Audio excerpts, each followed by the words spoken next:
Howard, I'm so glad I saved your number. My husband fell at a construction site and is in critical condition. I knew it wasn't safe. I'm very sorry to hear that. I just want to let you know I'm here to help. Yeah, tell me more about it. Work injuries not only affect the victim, but also everyone around them. Inc. Law is Chicago-based and here to advocate on your behalf. With over 100 attorneys and staff, if you or someone you know has questions about a work injury, call 312-6-million. Injury law made personal. That's Inc. Law.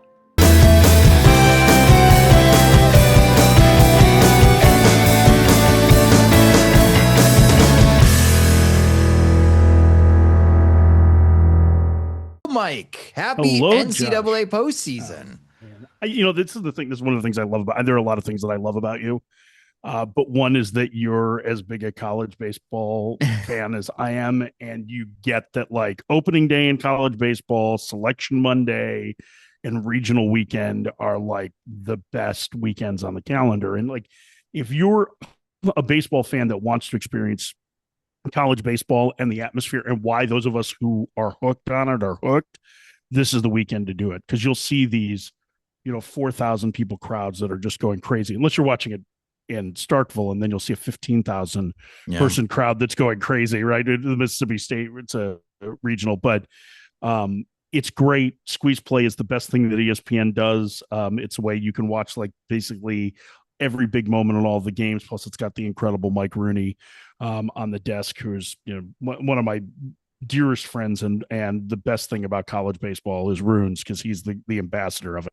So it's going to be a great weekend. I can't wait. I'm always sad when it's over, right? Because it's just like you anticipate this for 51 weeks and then you get it and it's so great. It's like Christmas. So, and we just had the conference tournaments. You called the ACC tournament. I was at the Big Ten tournament. It's been a lot of college baseball for Mike and I. The last week, not complaining at all. Mike, You could watch him on the ACC network. Georgia Tech, the number 2 seed overall, will be facing UIC at 11 a.m. Central Time. And then the other game for the Atlanta Regional will be at 4 p.m. Central Time with Oklahoma and the Citadel. So from a macro point of view, Mike, a lot of people have been talking about the bracket itself. How do you feel about this year's bracket? Yeah, I think it was pretty good. I mean, I think there were a couple of, like, every year, I feel like they get about 63, 64 the way that I would like them, and probably 15 of the 16 hosts. And that's kind of the way I felt there. I think Arkansas had a case over Mississippi State, but it wasn't like a slam dunk case. I think Mercer rightfully is upset that they didn't get in over Kentucky. But I also think that, listen, there was not a whole lot of meat on the bone on their resume other than their RPI. And, the Kentucky one was just, the committee does not value series wins as much as I think the rest of us who cover it do. Most conferences play best 2 out of 3s on the weekend. And in the case of the SEC, it's 10 consecutive weekends. Kentucky won 2 series, and they lost 2 of those 8 series to the 2 worst teams in the league, in South Carolina and in Mizzou. And so, like, it's a really tough resume when you only have 13 wins and you have all of those, even with the non-conference wins and playing in the toughest conference and all of those things. So, that was the tough one for me, but it's not like it was an indefensible pick on the committee. I thought the negative marks on their resume were more significant than the people that selected them did. And watch, they make a run now all the way to the College World Series. 2022, right? Ole Miss did that. Yeah. Right? They were the last team. Now, it was a little different Ole Miss team. They were ranked number 1 at one point during the year, and they had injuries and inconsistency. And then, Hunter Elliott, who's actually still there, he's going to start actually one of the better Friday games against Cole Carlone for Arizona State.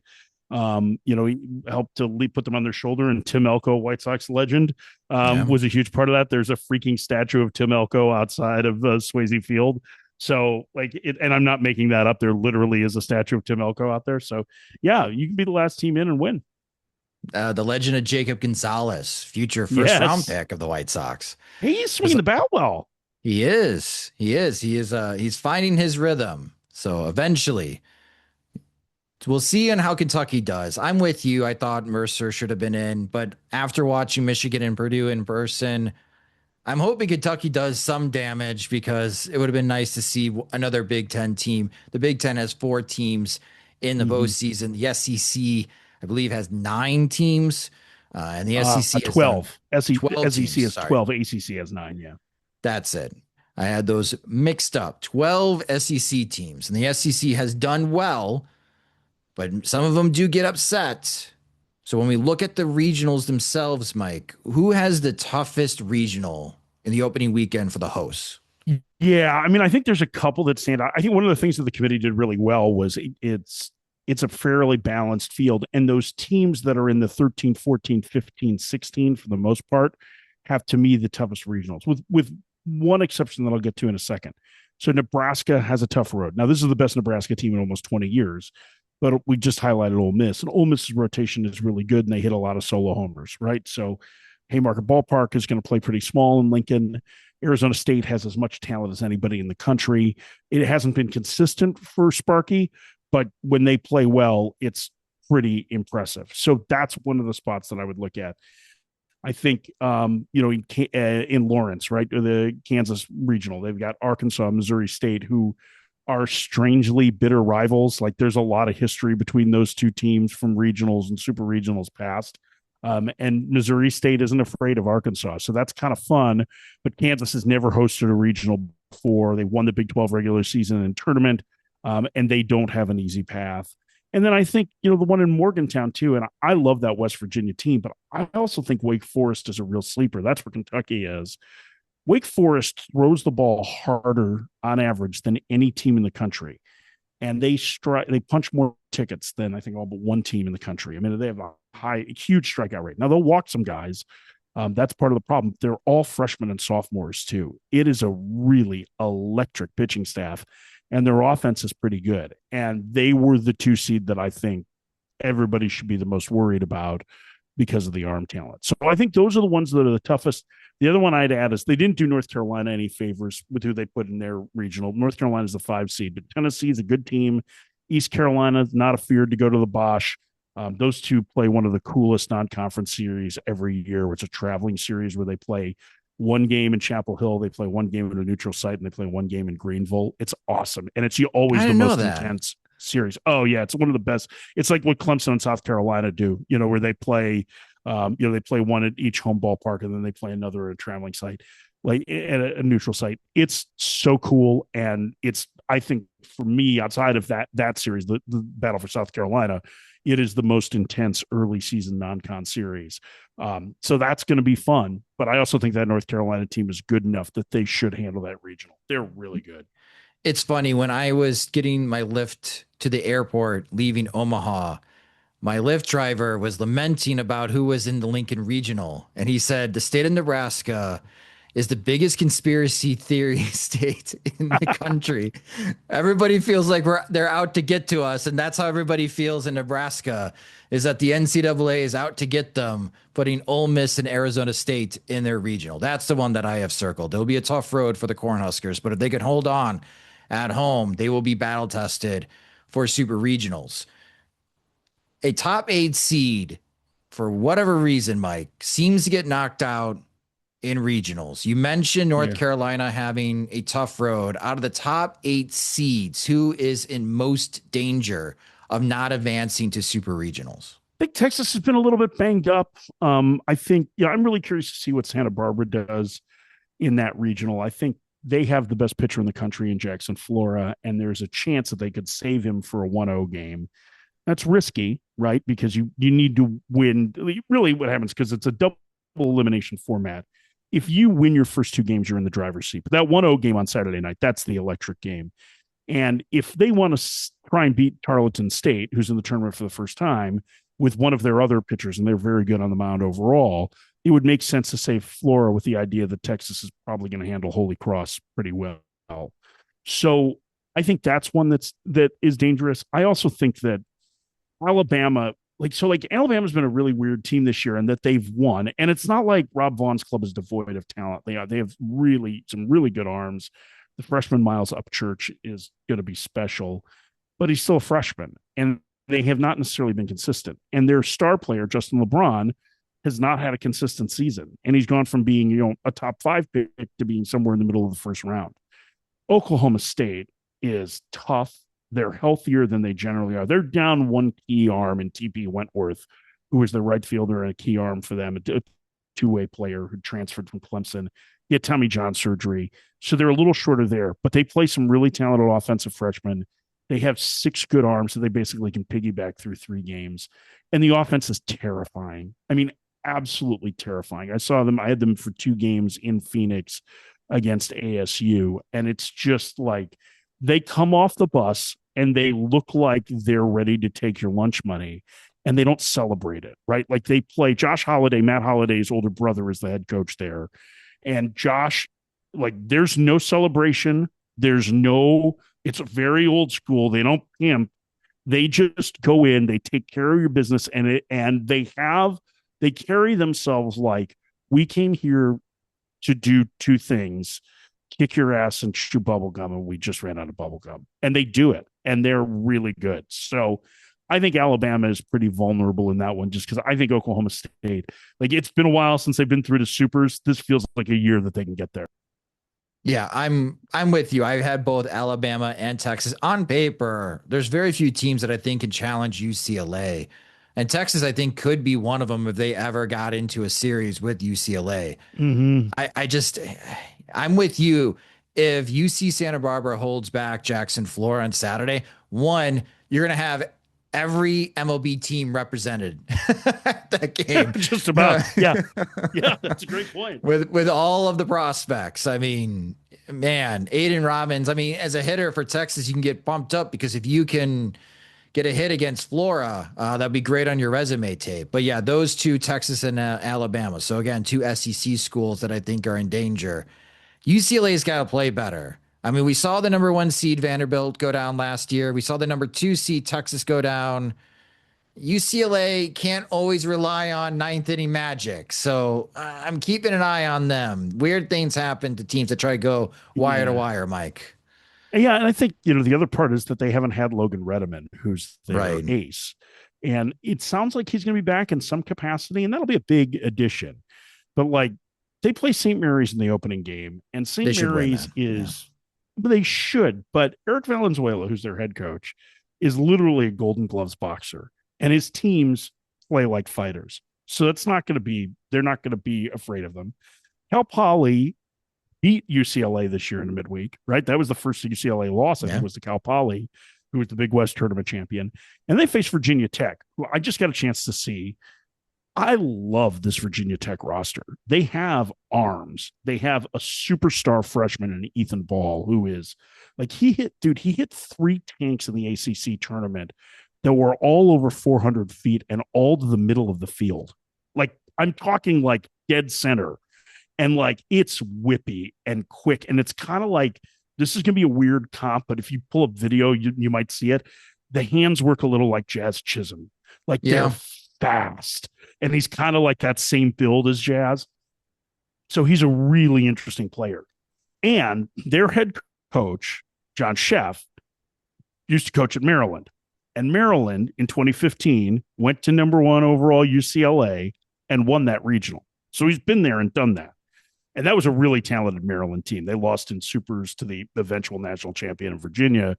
But that was a Maryland team that was an Omaha caliber team. And there's a ton that's like Brandon Lau, Kevin Smith, Mike Shawarren, Jose Quas was their third baseman, not a reliever. He was their third baseman, Lamont Wade Jr. Like, they were loaded with big leaguers. So, and this Virginia Tech team has a lot of guys who are going to play in the big leagues. So yeah, on paper, UCLA should win that pretty easy, but Virginia Tech is scary. And if they do get through and they have to face either Wake Forest with all of those arms, or I think West Virginia is one of the best teams that I've seen all year, one of the most complete teams, and they can really pitch and they put a ton of pressure on you. And they play kind of a West Coast style, which would play well at Jackie Robinson Stadium. I just don't think that their path to Omaha is a slam dunk. Yeah, I am with you. So keep an eye on how UCLA does. Of course, White Sox fans are going to be watching UCLA baseball for Rock Chalowski reasons. Again, 7 of the 16 regional hosts were knocked out last year. In 2024, 6 hosts were knocked out. In 2023, 7 hosts were knocked out. So expect chaos in the opening round. Howard, my dad was T-boned by a utility vehicle. What should I do? Aiken Law is injury law made personal. If you've been hurt at work, in a car accident, or suffered a medical mistake, call 312-6-million. And we saw that last year. Speaking of UCLA, they did pick up a College World Series win from a team that was very unexpected to be in Omaha, and that was Murray State last year, Mike. So one of my favorite preview questions when it comes to the postseason, what number 3 or number 4 seed could make the College World Series? Yeah, that's a really good question. And I'm assuming you're looking at ones that are more mid-major teams than they are the power ones, because we have power 3 seeds, right? Like Arizona State, NC State are 3 seeds. I think those are the ones that I think one to keep an eye on is Liberty. They have a Ben Blair. I think they're really good. I think Missouri State is kind of scary. They're not afraid. They hit for power. Traditionally, it's a really good program. They've had a bunch of big leaguers. Jake Berger played there, Ryan Howard, and again, they're not going to be afraid of facing Arkansas. So I think they're one that I would look at. And, the Troy Trojans. So the Sun Belt got more bids than the Big Ten. Yeah. And for me, like if you're to call this a Power 5, right? They call it the Group of 6 now in football, right? With the Pac-12 coming back in. So if you're going to call it a Power 5, the Sun Belt is the 5th. And really, I think it's a deeper conference generally than the Big Ten is. Big Ten is just so many teams, right? And it's like they only got 4 in. But Troy is really good. Skylar Meade is an excellent coach. I mean, he's going to be on the short list for like the South Carolina job. And Troy is a dangerous 3 seed. Now, their challenge is that they have to go through Gainesville, right? Which is, I think Florida is loaded this year. That's going to be a very difficult team to beat. But they certainly would have the elements, I think, of a 3 seed to be able to advance. I don't see a real clear one in any of these where I go, man, I would be willing to stake a claim to this mid-major moving on, right? Or this small conference school moving on. I think the ones that have the best chances this year are teams like Arizona State, NC State, who is banged up on the mound. I think even Kentucky, because they can pitch. I think those are the ones that I would say that I think are better suited to winning a regional for the most part, maybe outside of Missouri State. The one that I like is Jacksonville State. That is I've had a great year. Yeah, that is a senior loaded pitching staff. I'm going with the Gamecocks. I am so bold on Eli Pillsbury. Is that their ace? Yes. The new Pillsbury throw boy. It's a left-handed thumber. And Steve Beezer's a great coach. He was at Mizzou for years. This is a great story. They won the Conference USA regular season and tournament title. Yeah, I mean they're good, man, and they're not going to be afraid to go to Hattiesburg either. No, and that is also, we didn't talk about that regional. That regional is also very tough. Yes. I have Jacksonville State out of all of the 3 and 4s. I think they have the best chance of reaching the College World Series. It's a very veteran team. Again, we're shooting in the dark here because nobody expected Murray State to make it to the College World Series last year. Nobody expected Oral Roberts in 23. I mean, they were a 4 seed too. We get again. So, yeah. Who is a player for our podcast listeners out of this entire tournament that you would say, Mike, stop what you are doing? They're playing right now. You must watch them. Who is the most player to watch in this tournament? I mean, I think you could pick anybody in the Georgia Tech lineup and you'd be fine. I think that's really, I think Vaughn Lackey is the guy. I mean, he's going to be a top 5 pick. He's a catcher who has a tremendous throwing arm. His caught stealing percentage isn't particularly high this year, but he was the ACC Defensive Player of the Year. He's elite. I think he's one guy that I would say I would put at the top of that list as a must watch, but there's a lot of guys and there's some guys that I think are, the other one would be Landon Hairston. He hasn't been pitched to very much, but the Arizona State sophomore, he's the son of Scott Hairston, nephew of Jerry Hairston Jr., obviously the grandson of the great Jerry Hairston. And he is an elite level hitter and is going to be probably a finalist for the Golden Spikes Award as a sophomore. The last sophomore, by the way, to win the Golden Spikes Award, Andrew Vaughn. Vaughn. Yeah. So there's a good White Sox tie in there too, right? So, but I think he's another one that I would watch the at bats. But really, I think it's Lackey because he touches the ball every pitch. But there's so many. Like, have you watched Auburn at all this year? Occasionally, but that is Chris a very Rembert, strong team. Their second baseman is incredible. And I don't know that Bub Terrell is going to be a big pro prospect because I think it's a little aggressive approach. But holy crap, is that guy a lot of fun to watch play baseball? He's just like, it's a ball of energy and real power and all of that. And I think, like, listen, you just saw Oregon. They're terrifying.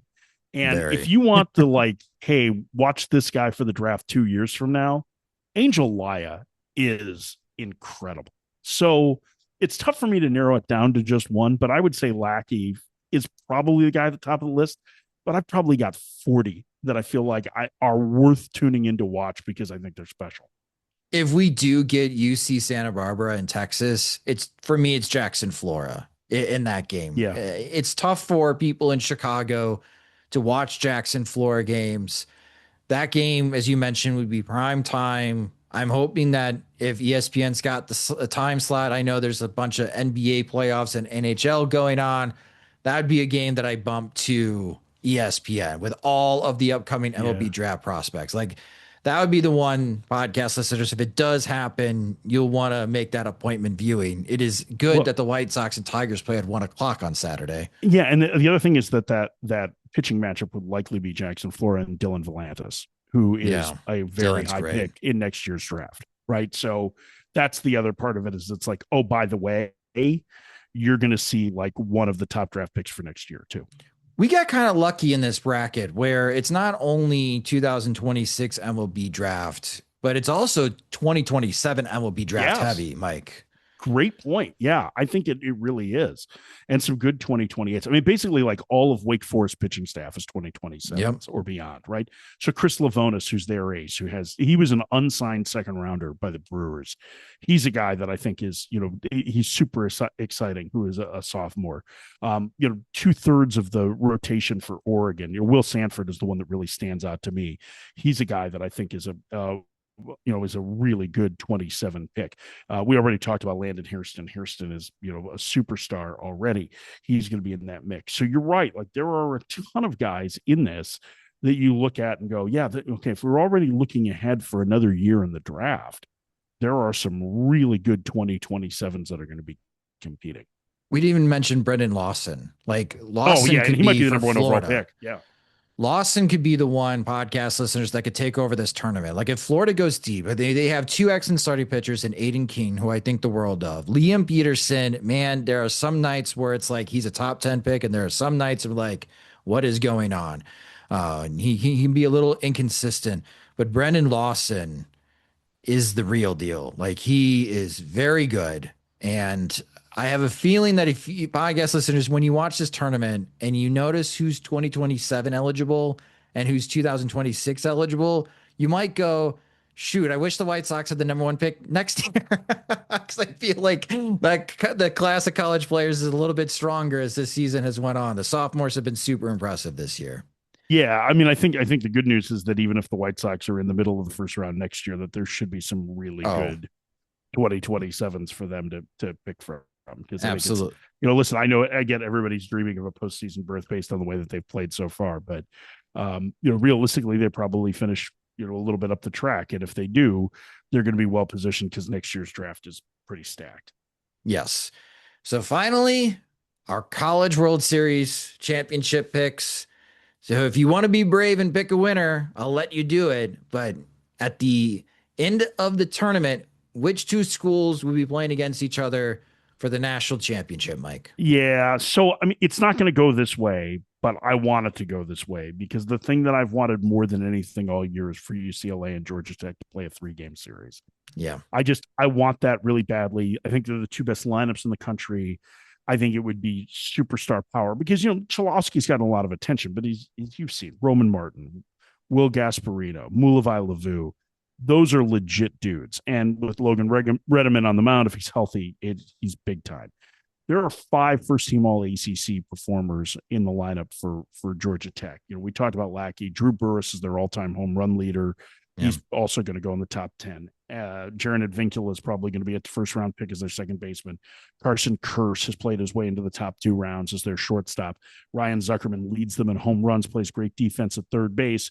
Probably a 4th rounder. He was also the most outstanding player of the ACC tournament. So they've got 5 guys in their lineup that are legit day 1 draft picks. So that to me is like, because in the end, I still always view things through a professional lens, a pro baseball lens.